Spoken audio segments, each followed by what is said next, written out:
因为美国五角大楼昨昏公布，因国防部长奥斯汀元旦去断院的原因，讲伊是伫去年12月初时发现地着裂破线癌，手术了后就都有感染，所以才去断院。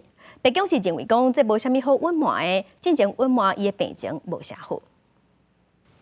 国防部长这边断院期间，自头到尾拢知影人，也从来无接受全身麻痹。美国五角大楼最高说明，目前还阁伫咧华特里德国家医学中心断院奥斯汀的情形，伊甲幕僚拢保持联络，也让采取重要的决策。His prostate cancer was detected early, and his prognosis is excellent. His infection is cleared.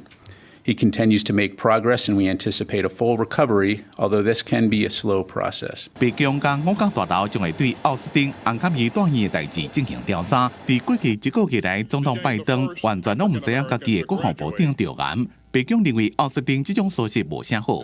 He was not informed until this morning that the root cause of that hospitalization was prostate cancer. 今年70岁奥斯汀伫咧美国军事系统内面发布命令的权限，只敢若伫咧拜登后壁。伊的责任是随时准备应对任何的国安危机，包括核武攻击。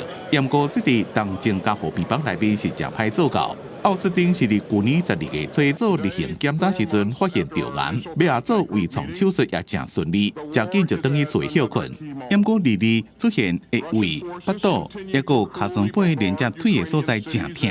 医生检查了是尿道感染，伫元旦断期1月初2转到东正甲和平邦，包括前总统川普在内顶几多位共和党人呼吁爱开除奥斯汀。